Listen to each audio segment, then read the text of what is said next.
Memang banyak hal-hal dalam keagamaan yang terkadang adalah perumpamaan-perumpamaan yang tidak dipahami, Mas Hendra. Sebetulnya Abah boleh katakan lebih dari 90% ayat Al-Quran itu perumpamaan. Sampai Allah mengatakan watil kal amsalu nadribuha linnas wa ma yaqiluha illal abana. Bahwa sesungguhnya Allah telah banyak membuat perumpamaan. Demikian pula sebetulnya di dalam hadis ya. Terkadang baginda Nabi juga menyembunyikan makna.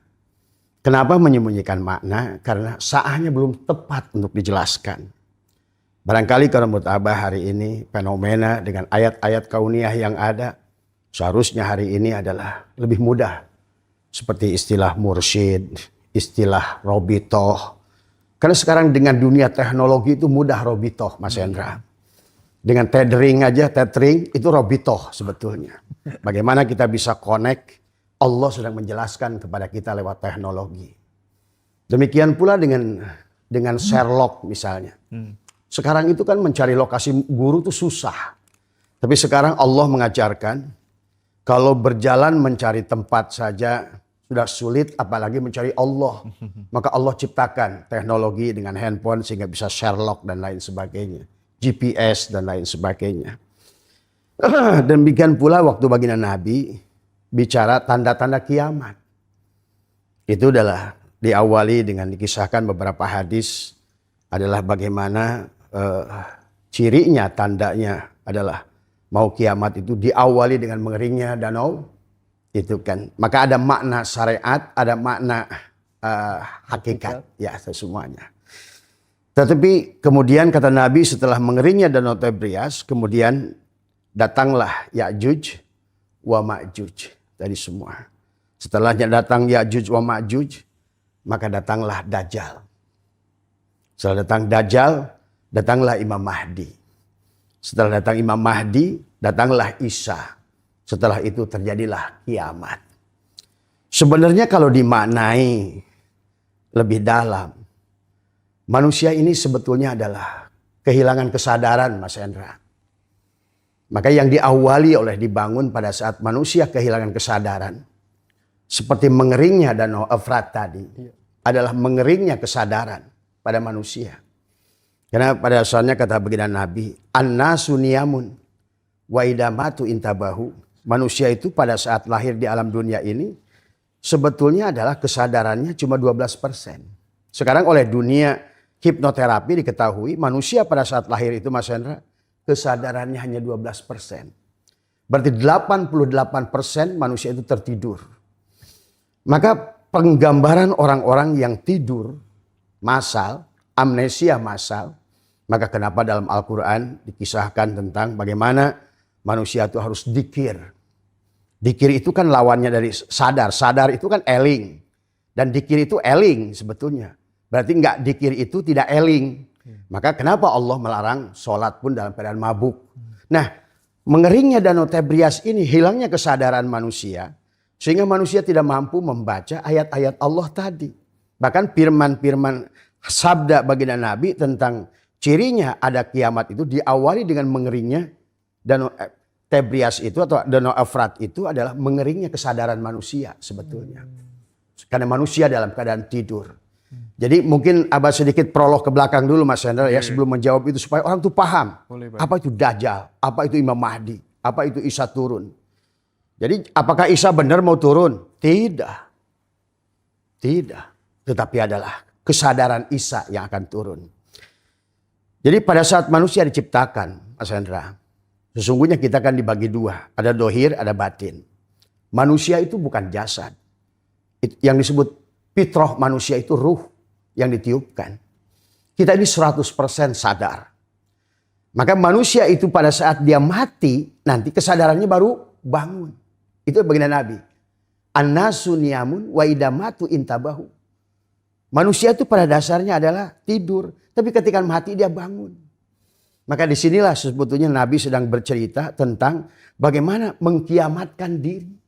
Menjadi kebangkitan, kesuksesan, kebagusan, kemenangan. Ini. Karena pada saat manusia itu dalam alam arwah, Mas Razi, Sesungguhnya kita itu sadar penuh dengan Allah. Kenal dengan Allah. Maka ada orang yang bertanya ke Abah, kenapa sekarang Abah buka ilmu ma'rifat? Kan orang itu pemahamannya adalah beda-beda. Sebenarnya kata Abah, semua manusia itu udah kenal Allah dari alam arwahnya. Cuma karena tadi mengeringnya Danau Tebrias tadi, hilangnya kesadaran manusia. Karena kenapa? Berpindah. Yang tadinya kita adalah makhluk batin di alam arwah, 100% sadar. Ditanya oleh Allah, alastu birabbikum, kita menjawab qalu bala syahidna. Tapi pada saat ditiupkan ruh, kan kita dibagi dua. Ruh ditiupkan, kalau jasad diciptakan. Tadi makanya, falyanzuril insanu mimma khuliqa mimma indafik yakhruju min baini sulbi wa taraib. Itu kan Allah berkisah tentang bagaimana dua tadi dicampurkan oleh Allah. Walaqad khalaqnal insana min nutfatin amsaj, dicampurkan. Nah, itu untuk casing dari nutfah, nuqtah, alaqah, mudghah. 120 hari. Ditiupkanlah tadi si ruh yang penuh sadar tadi. Yang nanti akan harus kiamat lagi. Tadi semua. Ditiupkan ruh. Faida sawaituhu wa nafakhtu fihi min ruhi faqa'u lahu sajidin. Tuh. Tiupkanlah ruh masuk ke dalam tubuh. Maka ruh di hari pertama aja sudah mengingatkan si jasad, Mas Roji. Di hari pertama dimasukkan, ditiupkan itu. Karena dari awal pun ruh itu sadar, 100% sadar siapa dirinya. Begitu masuk ke jasad, ruh selama dalam perjalanan si bayi lahir nanti, selama 9 bulan itu, dia dibangkitkan. Maka ruh itu hari pertama ditiupkan, dia berzikir Allah, Allah, Allah. Kalau Abah suka nyontohkan SIM card itu mau dimasukkan ke HP, celep masuk, Telkomsel, Telkomsel. Nyadarkan bahwa sesungguhnya, hei kamu HP bukan milikmu itu sebenarnya. Kemudian 7 hari dia bilang apa? Hak, hak, hak. Allah lah yang hak. 40 hari dia bilang subhanallah, subhanallah. 3 bulan Allahu Akbar, Allahu Akbar. 7 bulan, 3 bulan alhamdulillah, alhamdulillah. Jadi ucapan habis sholat itu subhanallah, alhamdulillah. Itu tuh proses datangnya kita sebetulnya. Maka pada saat tubuh ini sempurna di 7 bulan, dia bilang Allahu Akbar, Allahu Akbar. 8 bulan dia suruh lagi berzikir oleh Allah. Zikir yang terakhir Nabi isbat la ilaha illallah. Begitu masuk ke 9 bulan, maka dia terlahirlah. Dia masih berzikir huwa, huwa, oa, oa. Kan itu? Oa, oa, oa. Sebenarnya huwa, huwa, huwa. Aku Allah, dia Allah, dia Allah, dia Allah, dia Allah. Begitu. Tapi kemudian 7 bulan setelah dia mendapatkan susu ibu, maka dia mulailah berkontaminasi dengan alam dunia. Dia mulailah hawa dari narun, hawaun, maun, turabun. Dari unsur api, unsur angin, unsur tanah, unsur air. Dari susu ibu tadi. Masuklah nafsu. Terdidiklah dia nafsu. Pada saat naik nafsunya 5%, maka kesadarannya berkurang 5%. Naik nafsunya 10%, kesadarannya berkurang 10%. Sampailah manusia itu sekarang an-nasu niyamun. Manusia itu tertidur. Maka manusia itu sebetulnya banyak terhipnosis oleh keluarganya, oleh dirinya, oleh siapapun. Dengan perkataan yang diulang-ulang. Maka karena dia dalam keadaan bawah sadar. Saya dulu pernah, saya kata Abah juga, diuji oleh seorang siapa yang paling hebat itu, Tommy Rafael. Gitu. Romi ya. Dulu waktu di Jakarta saya bilang 1 miliar saya kasih. Bisa gak hipnosis saya? Gak bisa. Inilah pada saat kita ini sadar, gak ada yang bisa mempengaruhi kita, Mas Hendra. Pada saat ikan itu di laut dan dia hidup, garam gak masuk. Tapi pada saat dia mati, maka jadilah dia Jamal Asin. Peda asin. Masuk tuh garam tuh, barang tuh. Judi online masuk. Tadi apa namanya lagi? Yang apa Gus yang suka dimain-main itu? Slot masuk. Tadi togel masuk.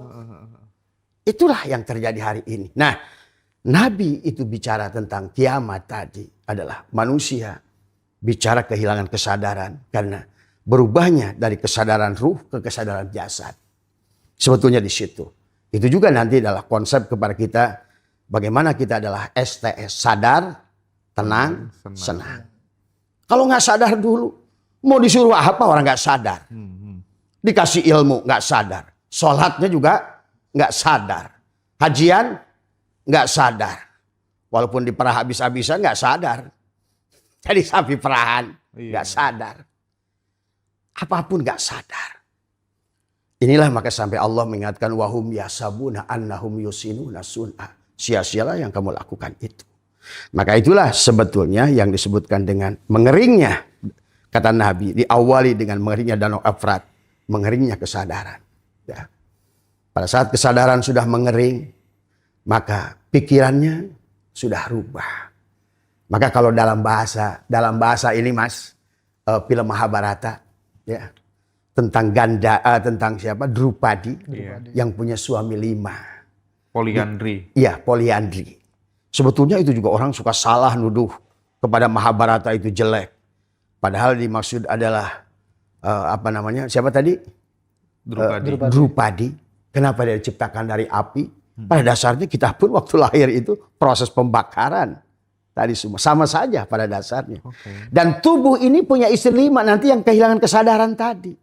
Maka sebetulnya kita punya Yudhistira di situ. Siapa Yudhistira? Itu jiwa kita. Siapa Bima? Itu energi hidup kita. Siapa Arjuna? Itu pikir. Nah, mengeringnya Arjuna ini. Maka kenapa panahnya melesat terus? Gagal terus. Karena sudah hilang kesadaran. Itulah maksud Nabi adalah hilangnya kesadaran akan mendatangkan Ya'juj wa Ma'juj. Maka di pikirannya dualitas. Nah, walaupun di dalam dualitas ada Nakula dan Sadewa.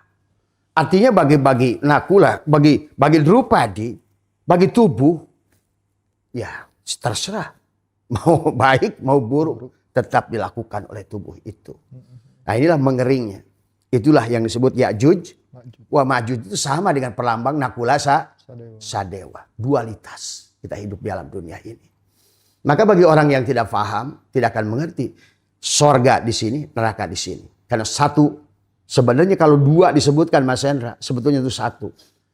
Surga di sini, neraka di sini, dunia di sini, akhirat di sini, hidup di sini, mati di sini, senang di sini, susah di sini, malam di sini, siang di sini. Artinya segala yang 2 itu sebenarnya 1. Itulah hakikat Nakula Sadewa pada tubuh kita. Maka itulah pada saat mengering Ya'juj wa Ma'juj, manusia akhirnya memiliki menjadi mata 1. Hanya senang kepada apa yang menurut dia baik. Dan dia benci kepada yang menurut dia buruk. Padahal disinilah manusia selama masih dualitas tidak akan bahagia. Manusia. Kalau dia hanya memilih untung, maka dia menderita pada saat rugi. Itulah surga dan neraka. Maka kalau kata Abah, neraka wel, neraka syakor, neraka jahim, neraka jahanam, itu sebetulnya bukan siksaan di sono sebetulnya. Adalah terbakarnya rasa memiliki pada jantung ini. Tergantung pada jenis kehilangannya. Ada kehilangan pekerjaan, ada kehilangan nyawa pada anaknya, ada kehilangan usaha, ada kehilangan kesempatan. Itu istilah-istilah panasnya dada kita, jantung kita. Karena tadi awalnya Ya'juj wa Ma'juj, dualitas tadi. Pada saat dia menerima untung, dia bahagia. Maka di dalam kaidah hikam ada qobad, ada basat. Ada dimudahkan, ada disempitkan. Sebetulnya bagi kita seharusnya mengerti. Allah tidak menghendaki kamu kemudahan. Ya. Jadi kamu itu bukan milik kemudahan. Dan kamu juga bukan milik kesempitan. Kamu ingin balik kepada netral lah. Bukan pada proton. Bukan pada elektron. Itulah Ya'juj wa Ma'juj.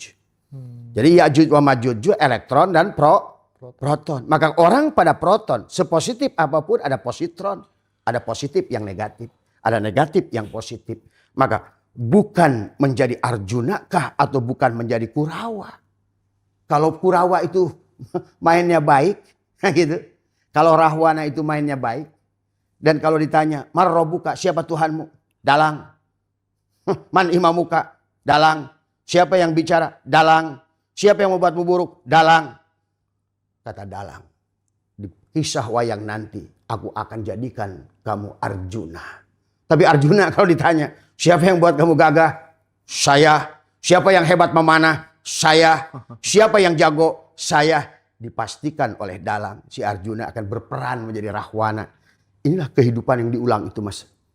Bisa sa'adah, syaqawah. Bisa bahagia, bisa celaka. Akibat tadi Ya'juj wa Ma'juj.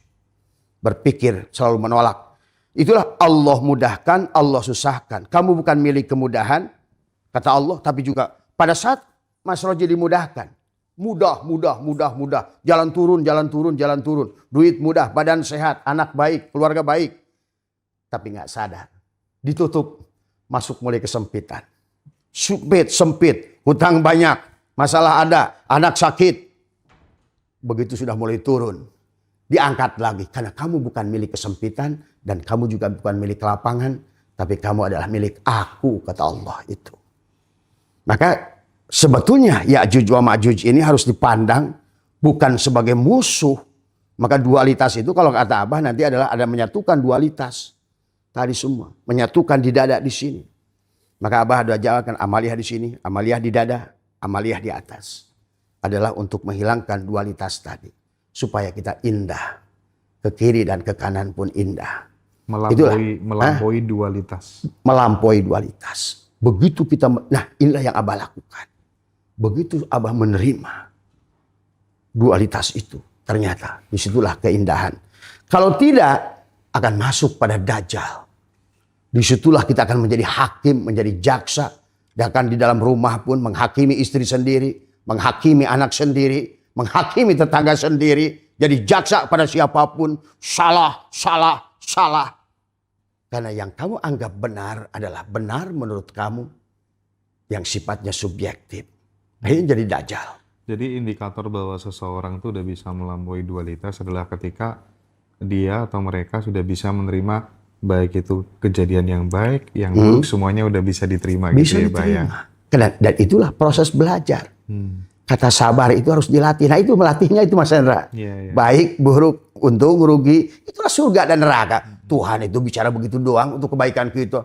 Ini ngomongin neraka kayaknya Tuhan tuh dendam banget sama manusia. Aduh, kadang-kadang ini kadang Abah gedek ini. Tuhannya difitnah terus. Tuhannya begitu indah, begitu baik. Coba dengan satu kalimatnya, Pak. Laha ma kasabat wa alaiha ma kasabat. Kenapa ada kata kasabah? Ada iktasabah. Kasabah itu dari pajan fa'ala. Sebenarnya iktasabah majan ibta'ala. Ada. Di situ aja. Kalau diartikan lempeng artinya kan sama. Laha ma kasabat wa alaiha maktasabat. Ada penambahan hamzah dan ta di situ. Berarti ada tambahan makna. Diartikan kamu dapat pahala, ya dapat. Kamu yang melakukan dosa, ya kamu dapat dosa, kamu dapat pahala. Tapi di situ ada bahasa iktasaba. Allah di situ ada, kalau makna kasaba itu ada asoba. Jadi artinya kalau seandainya berbuat baik, kita langsung mendapatkan baik. Bahkan baik itu dilipatkan. Maka kata apa? Mencari pahala itu lebih mudah daripada berbuat dosa sebetulnya. Kalau orang ingin berbuat dosa, maka iktasaba itu ada wajan apa? Ifta'ala. Ifta'ala itu ada wajan, ada di situ adalah ziyadah, perjuangan. Jadi orang itu sebenarnya kalau ngerti tadi istilah ini, aneh kalau orang itu mencari pahala susah. Padahal yang paling mudah itu cari pahala. Di situ pun sebetulnya manusia harus tenang pada Tuhan yang maha baik ini. Mas Roji itu susah loh cari dosa itu sebenarnya. Karena dosa itu kalau baru diniatkan tadi iktasabah. Tidak dicatat. Kalaupun sudah dilakukan hanya satu. Tapi kalau kasabah ada asobah. Maka di situ setiap kebaikan dikalikan. Bisa 10, bisa 70, bisa 700. Itulah mana asobah dari kata kasabah. Nah artinya bahwa sebenarnya ya bagi Tuhan itu ya kebaikan itu adalah begitu. Artinya apa? Memang dari awal kita disuruh bahagia kok. Jadi aneh saya itu kalau orang ngomongin Allah itu penyiksa. Karena dia tidak mengerti. Padahal dia sedang bercerita tadi antara apa? Untung dan rugi. Rugi itu bukan jelek. Gitu loh. Guru dari Untung. dari untung. Neraka itu bukan jelek. Maka kata Allah ke dalam Al-Quran, semuanya akan ketemu. Orang yang mau ke surga wajib ketemu neraka. Tiap hari bersama neraka kok kita. Cuma orang aja nggak ngerti tadi semua. Ya, itu Mas Hendra kurang lebih. Oke, menarik sekali ya. Apa nggak diteruskan tadi apa? Dari setelah Yajuj wa Majuj? Imam Mahdi Adalah tadi apa namanya? Setelah Yajuj, karena ke kiri Juj, kan ada kul, ada Juj. Tadi semua. Ada elektron, ada proton, ada neutron. Nah, hakikat Allah itu netral. Kita ini bukan kanan, bukan kiri. Kalau ke kanan jadi Dajjal. Setelah jadi Dajjal, manusia akan terpuruk berbuat salah. Tapi itu pun nggak buruk, Mas Hendra.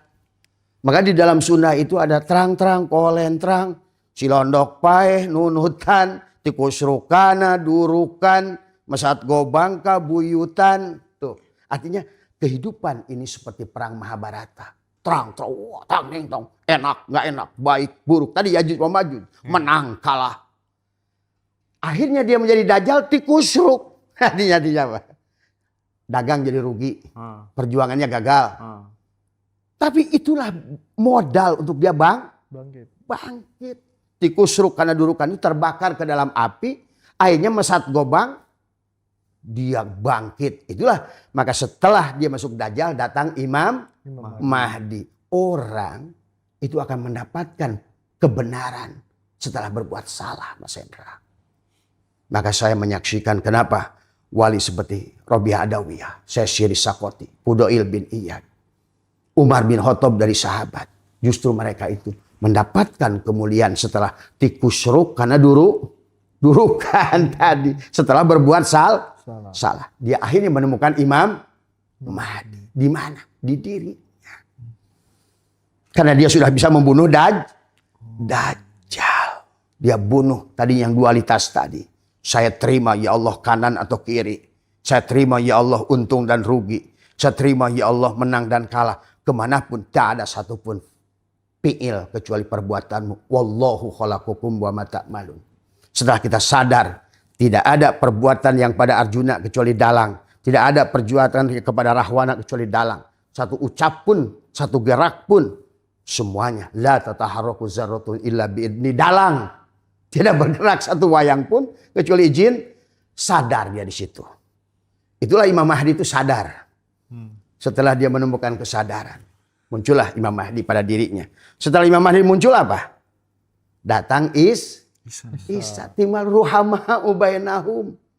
Wah, saya kemarin itu gagal karena saya itu dolim pada orang.